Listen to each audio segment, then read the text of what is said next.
Hi everyone.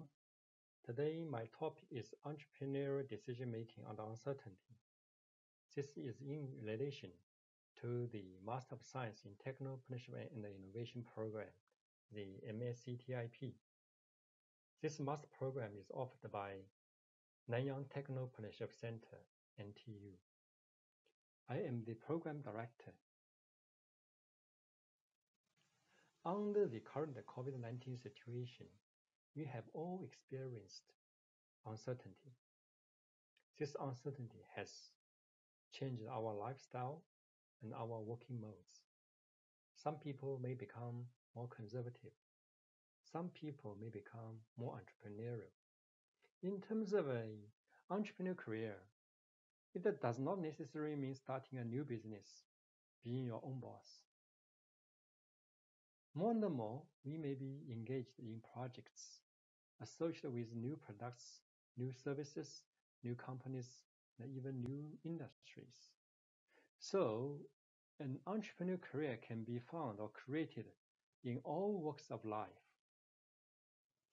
In terms of definition of entrepreneurship, here I quote the one by Professor Howard Stevenson, which is the pursuit of opportunity beyond the resources controlled. Coincidentally, Timon and his co-authors published a book named New Venture Creation. This is a classic entrepreneurship textbook used by many people. In this book, there's a model of entrepreneurial process, covers opportunity, resources, team.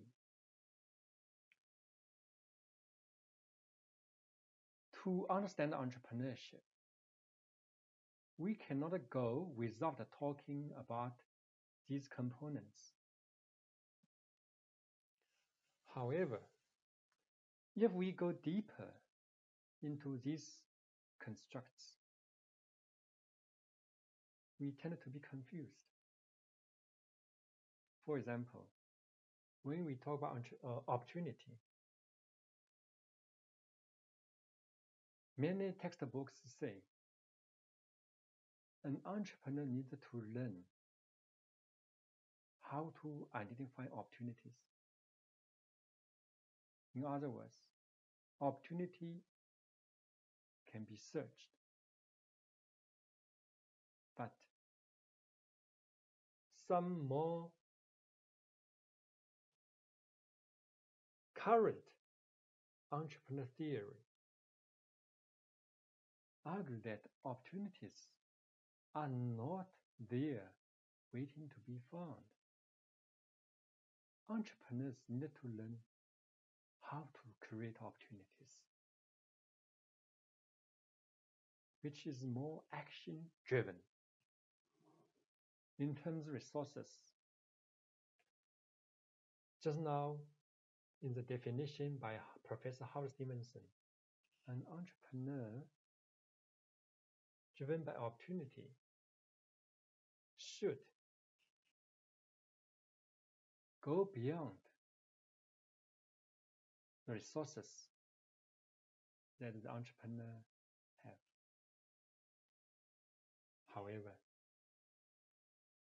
there are other schools of thought argue that an entrepreneur should more look at the resources he or she has. The entrepreneur should ask him or herself, who am I? What do I have? What do I know? And who I know? In terms of pursuit, surely these two propositions also are contradictory. One is say pursuit should be target or goal oriented. The other suggests the pursuit should be spontaneous. There are even more dilemmas. For example, do you think we should adopt a more disciplined approach in entrepreneurship, or we should emphasize more on flexibility? Do you think a focus is more important? Or we should stress more on diversity, doing more things, create more opportunities, expose yourself to more things, more chances. And also let's talk about this perseverance or pivoting. In many schools, entrepreneurship classes or workshops, the trainer tends to invite real-life entrepreneurs into the class to share the entrepreneurship stories with the students. For example, one day, we get a successful entrepreneur. After the sharing, students ask, "Sir, what's the secret of your success? Can you give one word?" The entrepreneur says, "Perseverance." After I have decided to take up the entrepreneurship, starting my own business, I will just do it. I don't care about other people say. What do they say to me? I just do what I feel important. I persevere and I become successful. Students got highly impressed. 1 week later, we invite another entrepreneur, also very established, very respectable. Same student asked same questions about the secret of success. This entrepreneur may share exactly the opposite recipe. The entrepreneur told the secret of his success is being dynamic. You need to listen to people, hear their views, their opinions, their feedback, and then you go back and reflect. You do adjustment, you do revision. Then you become successful. Who is right? Who is wrong? Assume if we have many such dialogues, sharing sessions, and you are one of the students, would you get a clear mind or you get confused?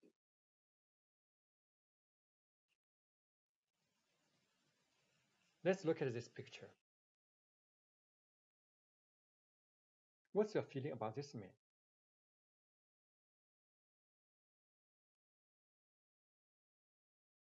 He seems to you pathetic.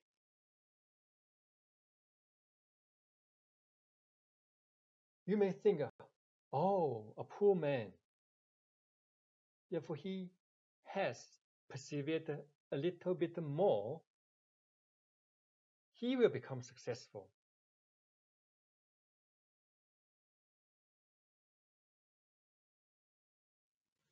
However, if you don't see the diamonds, you see this picture. What's your response now? So, once the answer is given to you, the riddle will not be challenging, not be interesting anymore. This is like entrepreneurship. Assume he's an entrepreneur. He has been digging and digging for days, nights, weeks, months, even years. And he comes to this situation. Do you think he's not persistent enough? He didn't persevere enough? He may have been criticized by his family members, by his good friends, that he's too stubborn. So the point here is not whether you should persevere or you should stop, you should give up. More important things for entrepreneurship learners is when and under what circumstances you should persevere, and when you should pivot, change your direction, or do revision.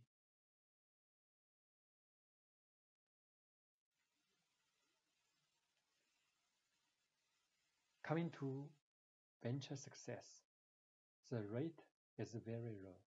Some people say every 100 new ventures, the success rate is about 10 or no more than 20. If we look at this graph, this table, you see there are many hurdles to pass in order to achieve final venture success. This list is not complete. Assume even you get 80% success rate for each factor listed here. Even they are not comprehensive. Eventually, you only get 17% success rate. So we may now have a simple but clear picture on the low success rate of new ventures.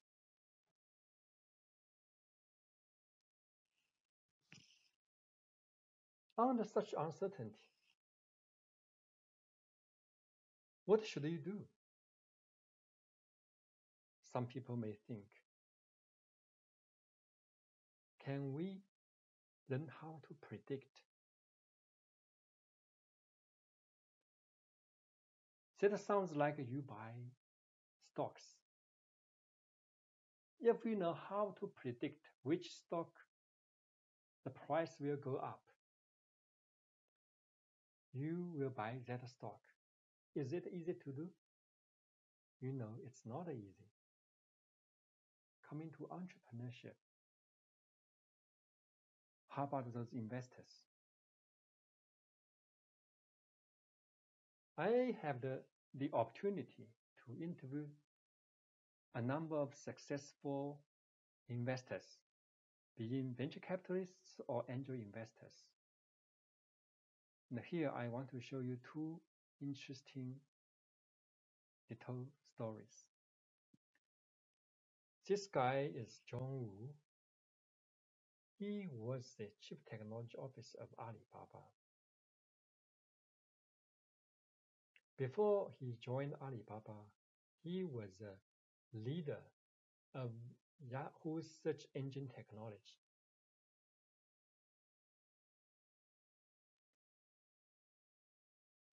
He said, quoting the example of Alibaba, it's just so difficult to predict the future. And another guy is Mr. Fu Jixun. He is the managing partner of GGV. He's a Singaporean, most of the time based in China. He's a person play a critical role in a Silicon Valley-based venture capital firm, GGV, investment into Baidu, Chinese Google. He said, the road is in front is unclear. and I had no idea about the future. When he invested in this Baidu, of course, the investment was very successful. These two persons have a lot of similarity. For example, both were trained in computer science as first degree. Zhou got his degree from University of Michigan, and Jixun got his degree from NUS. So, compared with many of us, they are experts in the computer science or relatively in internet technologies. However, they are so humble, they said they cannot predict the future of these internet technology-based companies. Then how about others? To me, it's very clear. First, the uncertainty in entrepreneurship cannot be ignored at all. Second, it is very difficult to predict in such uncertainty. That may explain why big corporates fail. Big MCs like Motorola, Ericsson, HP, Compaq, Panasonic,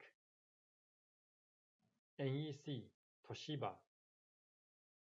many shining brands. They are not as shining nowadays. Do you think they don't have enough talents? Do you think they don't know what is good management? No.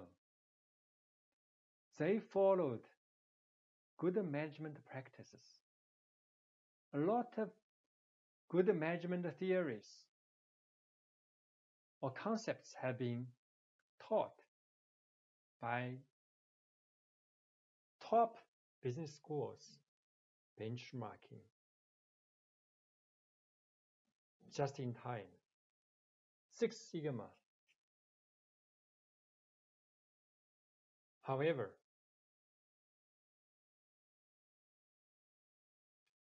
many companies failed.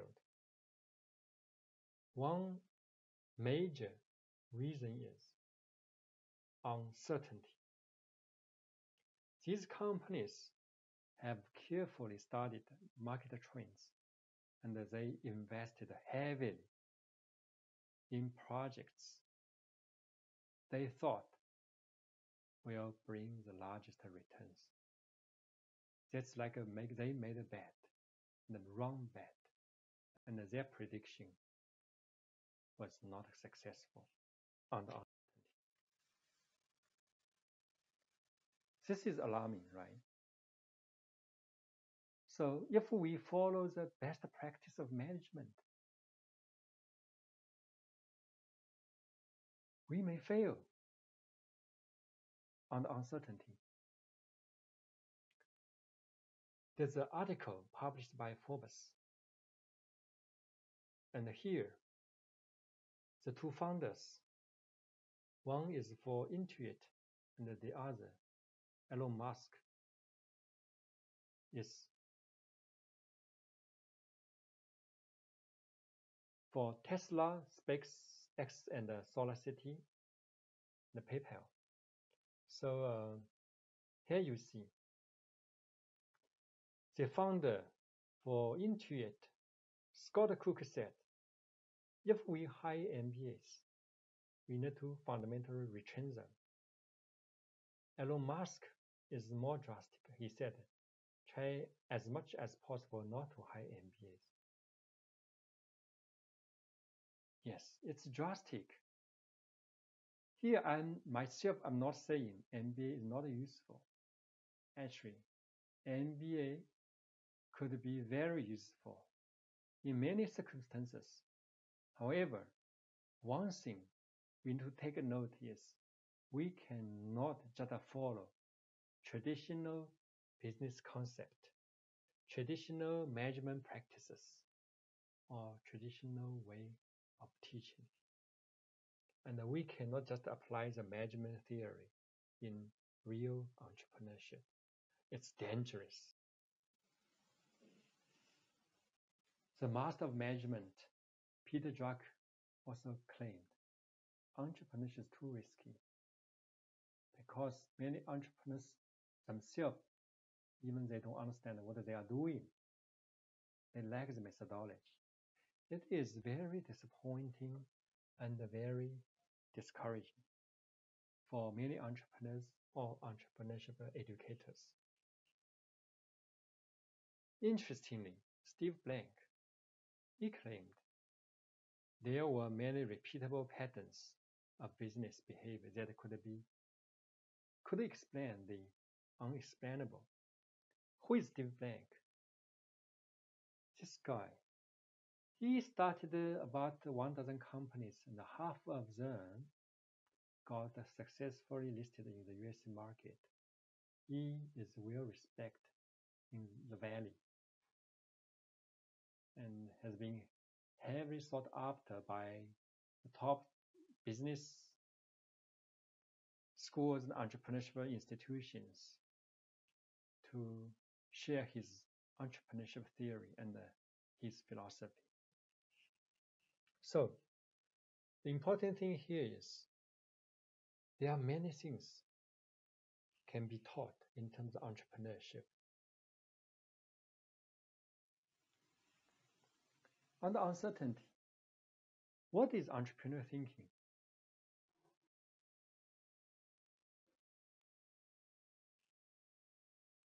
Traditional way of a management thinking is the strategy, the means, the approaches should be determined by a company's mission and vision, the company's goal.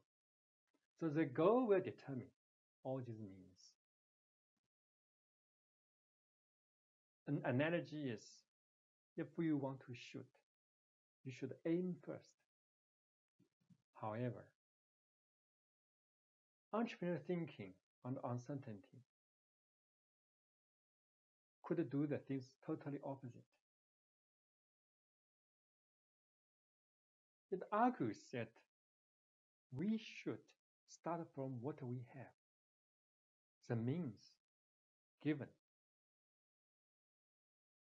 From there, we take actions. And from the actions, from the activities, we learn, we test. Now we get to know where are the targets. In other words, it's like we shoot first, then we aim. It's something very challenging to our traditional school of thinking.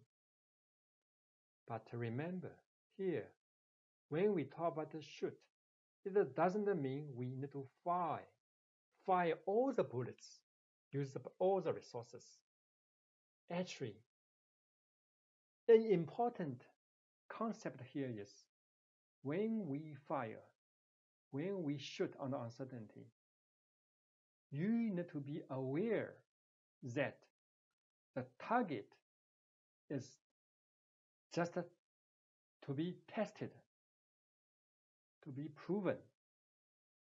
And along the way, we may adjust our target. We improvise along the way, and we optimize until the clear goal emerges.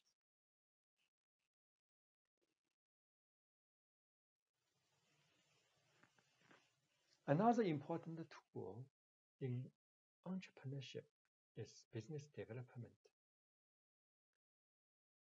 There are 9 blocks of a business model, from customer value proposition, customer relationship, channel, key resources, key activities, key partners, and the cost structure, revenue streams. It is important to understand each component, but the more important is to understand the relationship between the blocks, the components. Not only having a micro perspective on each component, but also a macro perspective of the total picture. Understanding the logic, elaborate the logic, and improve the relationship, the dynamics among the factors is key to understand the business model and also business model innovation. From just now, the business model, the first factor is about the customer or customer segmentation. Customer has preference and their own need. This kind of customer need is not we can assume or we can pursue. We cannot just make or design a business model based on our own understanding, existing knowledge on customers' need. Actually, it could be very disastrous. Many businesses fail. It's not because the company cannot produce a good product. The products they develop could be fantastic. However, the issue is the product doesn't meet the customer's need. Instead of we have a assumption about the customer need, we need to use another word, which is called a hypothesis. Hypothesis, the difference between this hypothesis and the assumption is hypothesis from a research aspect. It is a proposition yet to be proven, yet to be tested. We need to hold this modest way of perceiving things and dealing with things. Use hypothesis concept to validate customers' need. The deeper our understanding about the customer need, the business model will continuously evolve and become better.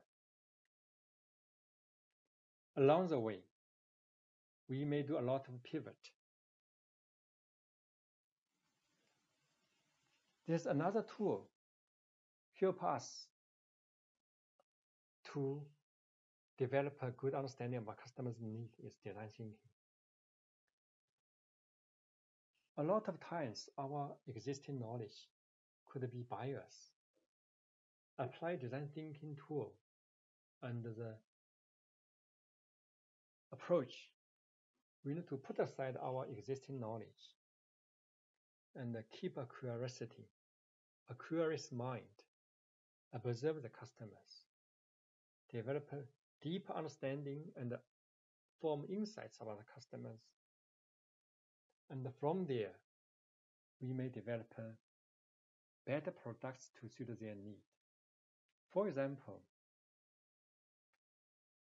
have you observed that the young generation, they tend to be more creative and more productive when they study in a noisy environment? For example, at Starbucks shops. Some people may think people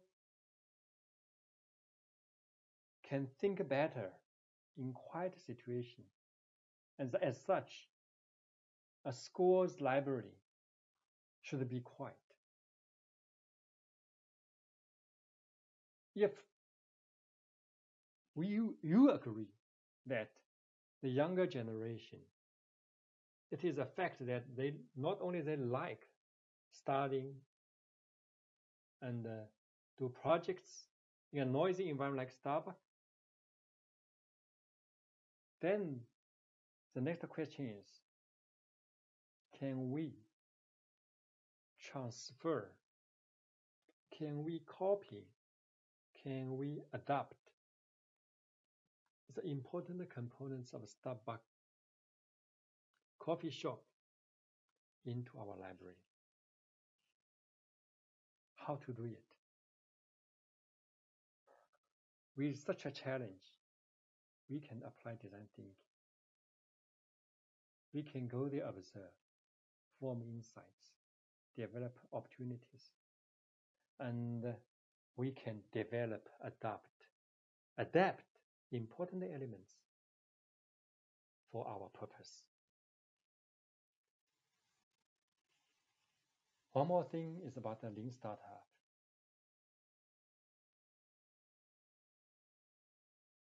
Here we have an experiment.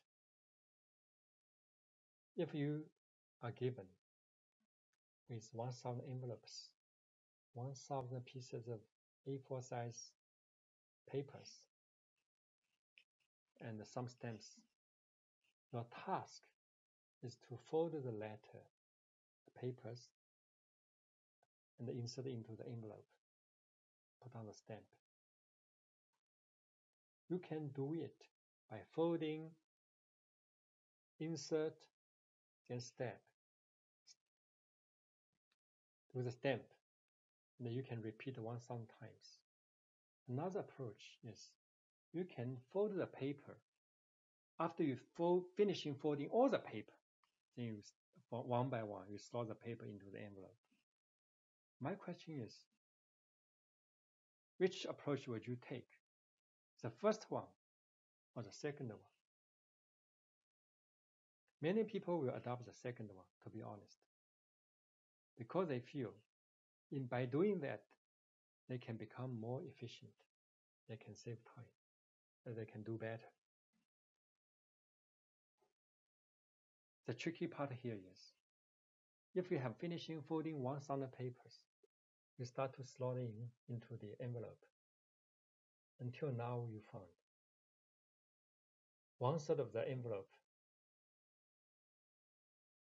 stick to each other inside. You cannot slot the folded paper into the envelope unless you adjust the folding into further half size. What would you feel? In front of you need to redo all 1,000 paper.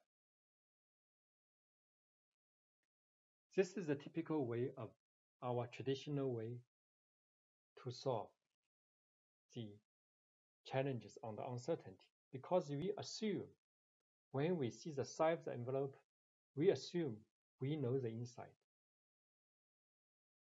In real life, we tended to do things in bigger scale, in large scale, want to do things in a comprehensive way, want to be perfect. But in entrepreneurship, on uncertainty,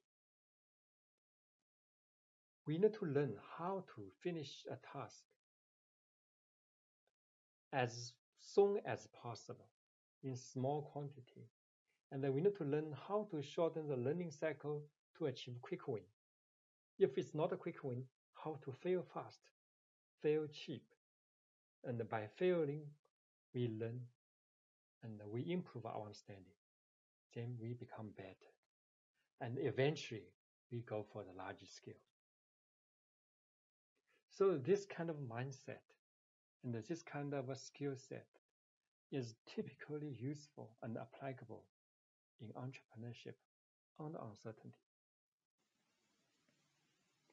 Without further elaborating too much, I hope what I shared just now give you some idea in terms why we say entrepreneurship is a way of thinking, reasoning, and acting.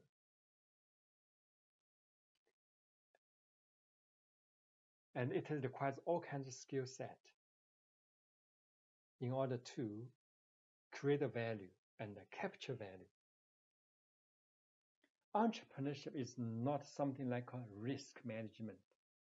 You can create a portfolio to offset the risk, or you can avoid the risk.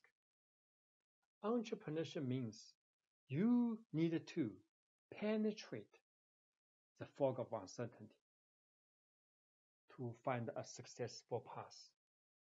It requires a unique set of skills to think, to judge, to decide, and take action.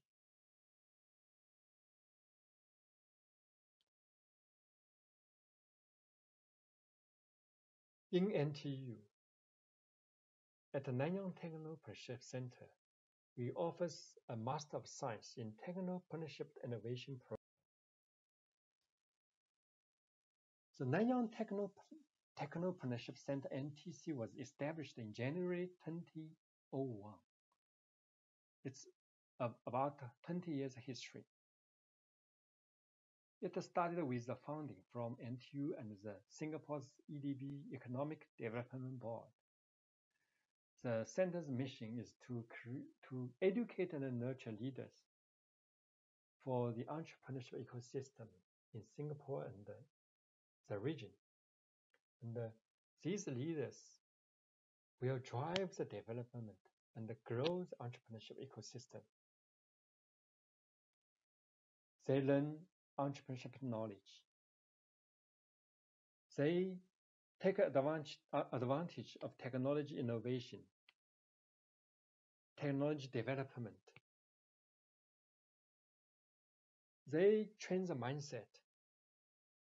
They grow the mindset, not afraid of changes, not afraid of uncertainties. Seize the opportunities based or related to technology. And they also acquire skill set to manage, to operate entrepreneurship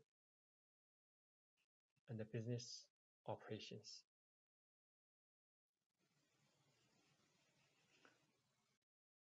The program, the MSCTIP, received an award, the Global Entrepreneurship Education Excellence, in 2018 by ICSB, which is International Council for Small Business, headquartered in George Washington University in the United States. ICSB gave this award to MSCTIP in NTC, NTU, based on 3 criteria: curriculum, pedagogy, and the impact generated by the alumni of MSCTIP. The MSCTIP has recently revised its curriculum. The new curriculum for the coming intake will have 7 core modules covering the introduction to entrepreneurship, the entrepreneurial marketing and business development, new venture financing, managing growing ventures, technopreneurial mindset, design and system thinking, and technopreneurship challenge. With the new curriculum of MSCTIP, there are 3 focus areas: entrepreneurship practice, new venture financing, entrepreneurship policy, catering to the need of entrepreneurs, the venture capitalists, investors, to the policymakers. And under the 3 focus areas, there are 6 elective courses. A student of MSCTIP can choose any 3 electives out of the 6 courses. So by doing 7 core modules and 3 electives, the student can meet the academic requirements and be equipped with important entrepreneurial innovation skills and the knowledge. Become competitive in the entrepreneurship ecosystem.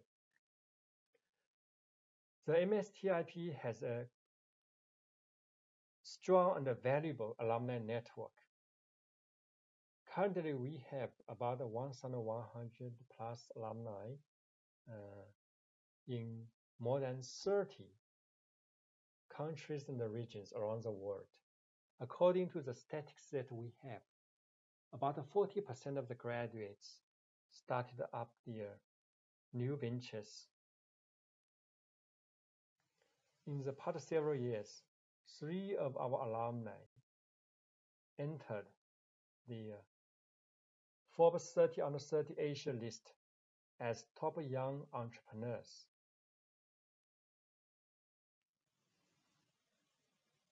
I have more information to be shared at the info session on the date of 16 May, starting from 1:45 p.m.